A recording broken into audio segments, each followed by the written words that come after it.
I just lost my apartment a few hours ago. I couldn't cover rent on time, and the landlord forced me out. This has never happened to me before. I'm 34 now, and I've literally been working since I was 19. That's 15 years. 15 years of hard work just to make sure my life gets together, and I never thought I would reach this point. And it's not like I don't know hard times. I've had periods where I ate nothing but rice and prayed nothing breaks. But I never missed rent. Not once in 15 years. Rent was the one thing I never touched. I'm sitting in a motel off the highway right now. Paid for one night. And I have no idea what happens after tomorrow. I already lied to my mom about it. Told her I'm traveling for work this week. She said, "Okay, honey, be safe." And I almost lost it right there.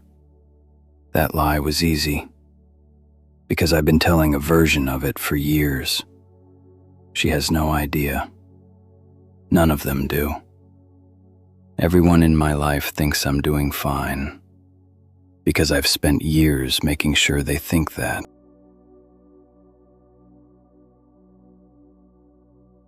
And sitting here tonight, I keep asking myself where the money went. Because I don't gamble. I don't do anything crazy. And I live normal. I go out with my friends on weekends. I take care of my dog. I get myself something nice once in a while. The same stuff everybody around me does. So how is it that everybody around me does the same things and keeps their apartment, and I'm the one sitting in a motel? The ones I work with make the same money I do, some of them less, and they're fine. They go home every night to their places like it's nothing. I keep going over it, and there has to be something I'm not seeing. Something everybody else figured out that nobody ever told me. Because I did everything you're supposed to do. I showed up. I worked the overtime nobody wanted. I never called in sick unless I was actually dying. And nobody at work knows either. I clocked out today like any other day. Said see you tomorrow to the guys. Then drove to the apartment. And the locks were already changed. 15 years of never being late to a shift. And I'm standing in a hallway trying my key like an idiot. I've read the same text from my sister 4 times now. It's nothing, just a meme she sent, and I can't even answer it. Because a normal person would just answer with a laughing emoji, and I can't even do that right now. My thumb was literally on it, and I put the phone down. I don't even know what tomorrow looks like. Checkout is at 11, and after that I have my car.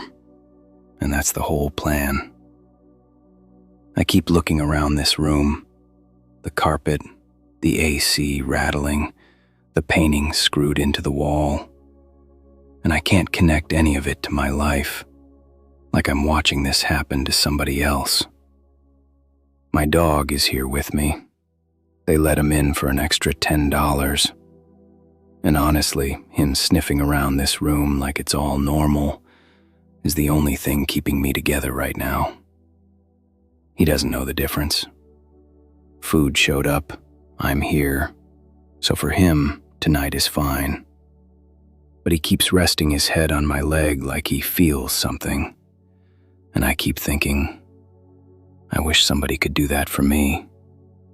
Just make tonight fine because I'm here. I looked up how much it cost to break into an apartment again. First month, last month, deposit. And with what I have left after this room, I wouldn't be able to cover the application fees. And every place wants proof of income 3 times the rent, pay stubs, references from previous landlords. And what is my previous landlord going to say about me now? So one missed month doesn't just cost you the apartment. It follows you for years, apparently. And I just learned that tonight, Googling it in a motel at midnight. I always thought eviction was something that happened to other people. People who don't work. People who mess up. And now I can't stop thinking, maybe this is just who I am now. Maybe this is where it starts. There was a guy at my old warehouse job who slept in his van behind the building. Normal guy, worked hard like everybody. And I remember thinking, how does somebody let it get that far? And tonight I'm one unpaid room away from being the guy somebody thinks that about. And he never came back from it. One day the van was gone, and nobody ever heard from him again. And I keep seeing that empty parking spot tonight. And I'm so tired. Not sleepy tired. Tired somewhere I can't point to. Like something in me has been holding a weight for 15 years, and I don't know. Maybe I can't carry it the same anymore. I have work at 7 a.m., and I keep doing the math on it. Check out at 11. My shift ends at 3. And there is no line in that schedule that ends with me having somewhere to be at night. There's one person I could call. My friend Mike. He'd give me his couch without blinking, and I sat here with my thumb over his name, and I couldn't press it. And I hate that whatever is stopping me is stronger than being homeless. And Mike would never judge me. That's the worst part. I know exactly how that call would go. He'd just say the address and hang up. And somehow that makes pressing his name harder, not easier. I think I'd rather sleep in my car than let anybody find out how miserable I am. Even Mike. Because people look at you differently after they know. And I can't stand being looked at like that. And even worse is I still have no solution. I really don't know what to do. I'm so confused. It's past 2 a.m. now, and I should sleep. I have that shift. But every time I close my eyes, the math starts again. The room, the deposit, Thursday's check. Around and around, like my head is trying to solve something that doesn't have an answer with what I've got. The dog gave up on me and fell asleep an hour ago. And I'm a little jealous of him, honestly.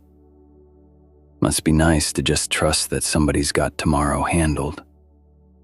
The motel guy asked me how many nights when I checked in, and I said just one, like I had somewhere to be after.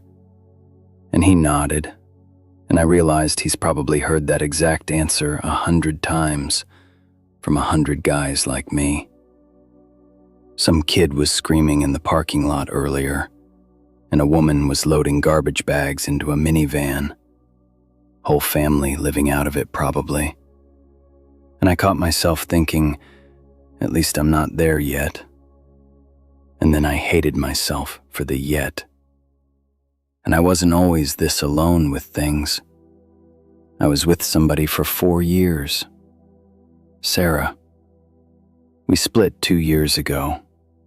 And I just realized this is the first real disaster of my life, where there's nobody next to me while it happens. We were good together, 4 years.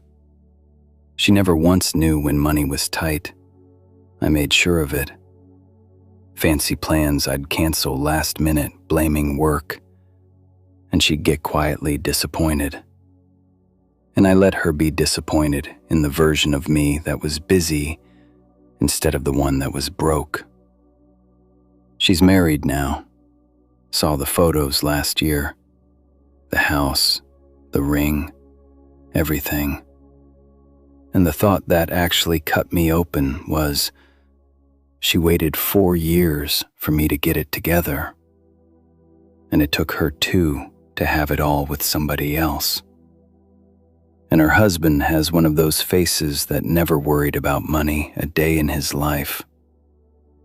And I sat there scrolling like an idiot thinking, that was supposed to be us. That was the plan. And tonight, I couldn't even keep a one-bedroom. And the hardest thing about all this is there's nobody to even tell it to. That's the thing about hiding for years. You get so good at it that when the time finally comes where you can't hold it, there's no door to knock on that you didn't already close.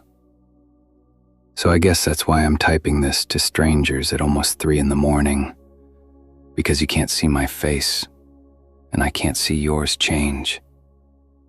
Tomorrow I'll wake up, put on the uniform, clock in at 7 like always, and not one person on that floor will be able to tell that the guy on the forklift doesn't live anywhere. I'll do the whole day on maybe 2 hours of sleep, and honestly, the shift is the part I'm least scared of. Work is the one place where I know exactly what I'm doing. It's the rest of life I never figured out. My phone is at 12%, and the charger is somewhere in the bags in the car, and I can't make myself go get it.